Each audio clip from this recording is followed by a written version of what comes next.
$311,000 for one card. There is exactly one copy of it on Earth, and it isn't the dragon, it isn't the tournament trophy. It was made for a sick kid who asked for a Porsche and got told no. By the end of this video, you'll know why the most valuable Yu-Gi-Oh cards on the planet can't be bought in any pack, and why some of them can't even legally be played. But to understand that one card, you have to understand a game that started as a lie. The best-selling trading card game Guinness has ever certified, 35 billion cards by Konami's own count, did not exist when the world first saw it. It wasn't a product, it was fiction, panels in a comic book. And the man drawing that comic was on his very last chance. His name was Kazuki Takahashi. He'd been trying to make it as a manga artist since 1981. 15 years of rejected pitches, one series canceled almost as fast as it launched, paying rent with part-time game design. Then, in 1996, Weekly Shonen Jump gave him one more shot. A strange, dark story about a boy who beats bullies at games.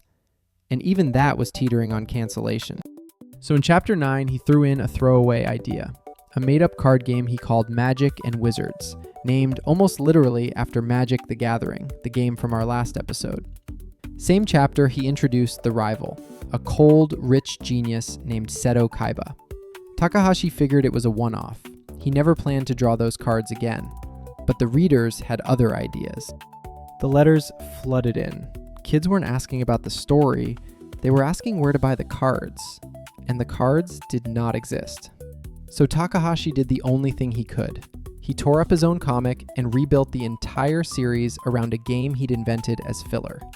It became the greatest accidental product launch in the history of the hobby. Here's a twist even lifelong fans miss. The first real Yu-Gi-Oh cards weren't made by Konami. They were made by Bandai, released on April 4th, 1998, the very same day the first anime aired. 3 small sets, a sticker sheet, and then the license was gone. Bandai lost Yu-Gi-Oh right before it went nuclear, because somebody else was about to do it properly. February 4th, 1999, Konami launches the real card game, Volume 1, using a card frame based on Takahashi's own manga drawings. It sold out across Japan. Early sets needed second print runs just to keep up. The fake game was real now, and it was hungry. March 8th, 2002, Yu-Gi-Oh finally reaches North America with a set called Legend of Blue Eyes White Dragon, 126 cards, the West's version of a base set. But at that exact moment, the game quietly split in two. Japan and Asia got one version, everyone else got another. Different cards, different rules, different ban lists. Remember that split. It starts a war later. July 7th, 2009. Guinness makes it official. The best-selling trading card game ever made. The count that day? 22,587,000,000 cards. A recount in 2011 pushed it past 25 billion. By 2021, Konami's own estimate was around 35 billion. At that moment, edging past even Pokemon. A comic book prop with a Guinness certificate. So what made millions of kids pick this game? It breaks the one rule every other card game obeys. But first, the part you actually remember. September 29th, 2001, the dub hits American TV. The very first episode is literally titled The Heart of the Cards. To get past kids' TV censors, every gun in the show became a pointing finger, and every death became a trip to the Shadow Realm. And then the fans struck back. In 2006, a British fan made Yu-Gi-Oh! The Abridged series, one of the first abridged series ever, and handed the entire internet its catchphrases. Screw the rules, I have money. You just activated my trap card. It's just a children's card game. The show sold the cards. The memes made them immortal. But on the table, this children's game was the most dangerous card game ever designed. Every other card game makes you pay to play. In Magic, you build up lands. In Pokemon, you attach energy, one at a time. Yu-Gi-Oh! Charges you nothing. Every card in your hand is free, every single turn.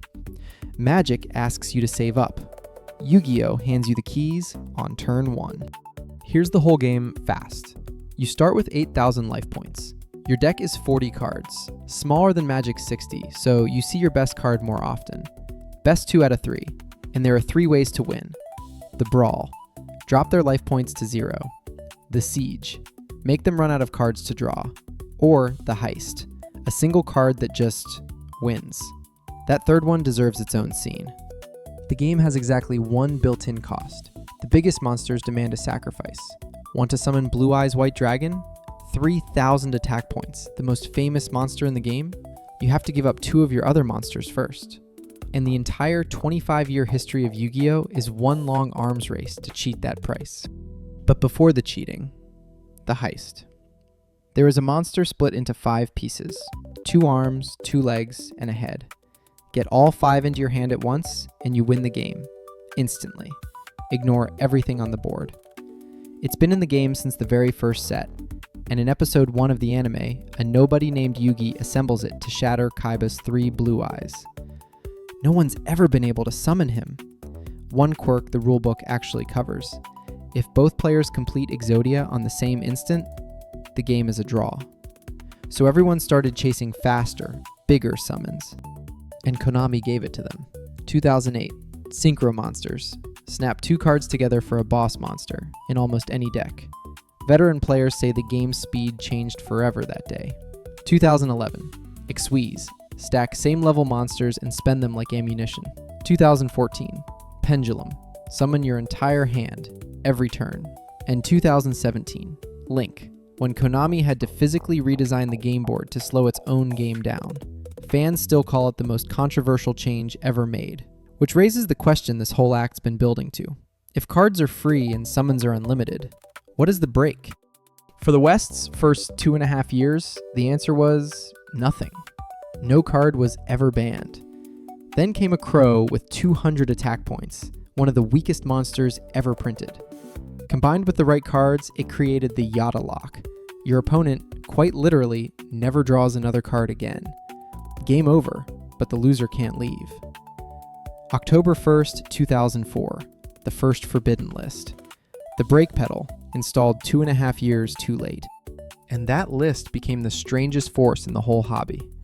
Konami sells you a card, then, on a ban list day, outlaws it. Overnight, prices crash, or they moon. A $100 staple becomes a $2 paperweight, or the reverse. Postscript.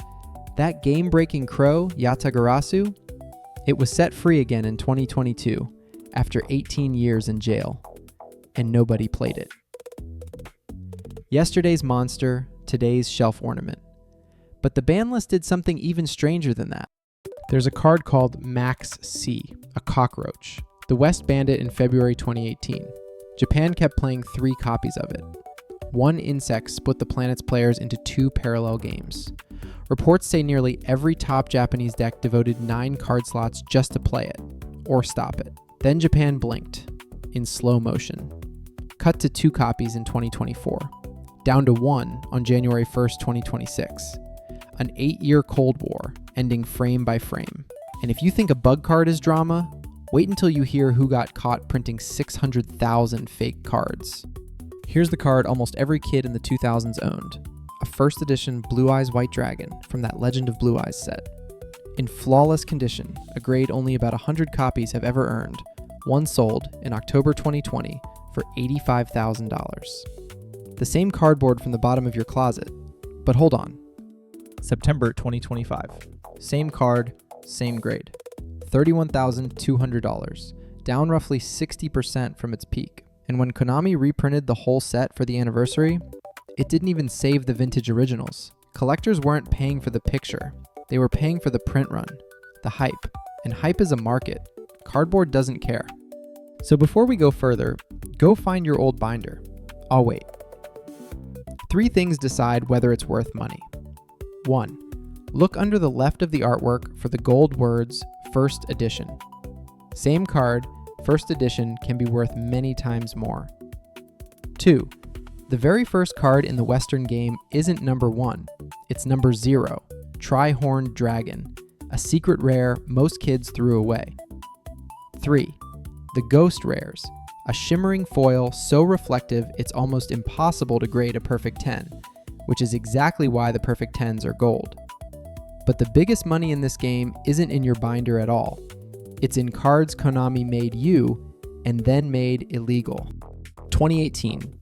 To celebrate 20 years, Konami made 500 Blue Eyes White Dragons out of pure gold. 200,000 yen each, by lottery. 33,465 people applied for 500 dragons. 67 applicants fighting over every single one. But one of those 500 ended up somewhere nobody predicted. June 2021, China. A gold Blue Eyes is seized from a corrupt official, a man sentenced to life for embezzling around 70 million yuan, and sent to a court-ordered auction. Opening bid, 80 yuan. Then the bids exploded. 87 million yuan, over $13 million, before the court slammed the brakes, ruling every one of those bids fake and malicious. Its real value, maybe 46,000. The internet had bid a fantasy. A judge called the bluff, which is the perfect warm-up for the single biggest myth in this hobby. You've seen it in 100 thumbnails. A blackluster soldier made of stainless steel. One of one. The prize from Japan's first national tournament, 1999. And the $2 million sale? It never happened. In 2013, the owner asked for around $10 million. Nobody paid. There's no receipt, no buyer, no auction record. Just a rumor with fantastic public relations. Konami even sold 3,000 paper replicas of the legend in 2023. They merchandised a myth. So what are the real treasures? The World Championship prize cards. Since 2004, the winner and runner-up take home cards printed with a line no other card has. This card cannot be used in a duel. Trophies, in card form. 2024's runner-up card was named Eltays. That's Seattle, spelled backwards. You can't buy your way in. You have to win. But here's the twist about winning. And here are the most famous monsters in the whole franchise. The three Egyptian gods, Obelisk, Slifer, Ra. Konami printed them as real, physical cards that you were not allowed to play. For nearly a decade. Too powerful to balance, so for years they were pure idols, playable versions only trickling out around 2010. And one card went even further, Victory Dragon, the only card ever made that didn't win you the duel. It won you the entire match, banned almost instantly. This is a game that keeps inventing power too dangerous for its own tables. Now compare two worlds. Magic's World Championship 2025, a $1 million prize pool. Yu-Gi-Oh's World Championship, zero cash, a trophy card. And yet, the French president, Emmanuel Macron, opened the 2025 Paris finals on video. And that same year, the footballer Neymar became an official Yu-Gi-Oh card. Over 40,000 people entered the raffle for 7,443 seats at Tokyo 2024, the largest trading card tournament in human history, breaking Yu-Gi-Oh's own record. And those worthless trophies? A Dark Magician prize card sold for $37,500 in 2024. Glory converts to cash anyway, just decades later. But where there's money, there's crime. 2008. Konami finds fake Yu-Gi-Oh cards on Toys R Us shelves and sues the middleman, who points the finger at Upper Deck, Konami's own official distributor. According to Konami's court filing, Upper Deck executives complained the fakes didn't look authentic enough, and the chairman shredded the samples in his office. 600,000 counterfeit cards. The trial opened January 26, 2010, and settled the same day. Upper Deck, banished forever. Konami has run the entire game itself ever since, and the players? They cheated too. Rapid Fire. The 2017 world champion, caught false shuffling on camera, banned from the event series. The 2023 world champion, suspended months after winning. Konami said cheating, he said a paperwork mistake. You decide. And Konami itself? It banned the anime hero's own ace monster, Firewall Dragon, while his show was still airing. The cartoon quietly wrote the card out of existence. Even the house plays rough. In 2019, Konami hid a secret new rarity in packs and told absolutely no one. By 2024, the box copy openly promised guaranteed luxury secret rares. Casino mechanics in writing. So is this game collapsing under its own chaos? The exact opposite. 2022. The video game Master Duel launches. 10 million downloads in under 3 weeks. 250,000 people dueling at once on Steam. Over 80 million downloads by 2025. Yu-Gi-Oh! Hands Konami one of its most profitable years ever. Even the pop star Zayn Malik joined a Konami tournament stream in a voice-changing mask. He didn't want the fame, he wanted to duel. The kids never stopped playing. But now, we have to slow down. A rental car isn't returned. The next morning, July 6th, 2022, Kazuki Takahashi, 60 years old, is found in the sea off the coast of Nago, Okinawa. For 3 months, the world believes it was simply a terrible accident. It was something else. 2 days before he was found, a rip current at a spot called Mermaid's Grotto had pulled 3 people out to sea: a woman, her 11-year-old daughter, and a soldier. An off-duty U.S. Army major named Robert Bourgeot swam into 6-foot waves and dragged them back to shore. And what almost nobody saw, behind him, another man had gone into the water too, trying to help. His students glimpsed him in the waves, then the sea took him. His rental car was still parked at the beach. October 14th, 2022. Japan's Coast Guard confirms it. Kazuki Takahashi died trying to help save that family. Major Bourgeot, later awarded the Soldier's Medal, said it simply: "He's a hero. He died trying to save someone else." At the next World Championship qualifiers, fans laid blue eyes and dark magicians beneath his photo. The words they chose: the real king of games. And that brings us all the way back to the card from the first minute of this video. 2002. Tyler Gressel, about 11 years old, is one of roughly 200 documented American cases of a rare liver cancer. Make-A-Wish asks him what he wants. First, he asks for a Porsche. Denied. He's too young to drive. So he asks for something no other child on Earth had: his own real Yu-Gi-Oh! Card. The wish was so unusual that they flew him to New York, to Konami. And the man who drew his card, 2 sketches, and Tyler picked one, was Kazuki Takahashi himself. Tyler beat the cancer. He kept that one card sealed in glass for 18 years. Then, in 2023, he told his own story and put it up for auction. It hit $100,000 in the first hour. A fake $14.5 million bid came and went. When the dust settled, 179 real bids, it sold for $311,211. The most expensive Yu-Gi-Oh! Card ever verified sold. Why did he sell it? In his words, "I want to start a family, own my own business, and help my parents. Not a dragon, not a trophy, a wish." The fake game became 35 billion real cards. The famous $2 million card was never real money at all. But the realest card in the entire game was never about money in the first place. Kazuki Takahashi drew a story about a boy whose greatest power was his heart. And then he lived it, twice. Once for a sick kid in New York, and once in the waves at Mermaid's Grotto. He invented a game about summoning monsters, and he's remembered for being human. If you made it here, subscribe. Every episode, the true story behind the cards. Every number, receipt checked. Because here's what just happened while nobody was looking. In late 2025, a crew of pirates outsold the King of Games 2 months running and knocked Yu-Gi-Oh! Off the trading card podium. Next episode, how One Piece became the fastest rising card game on the planet. Drop a like, hit subscribe, and I'll see you in the next one.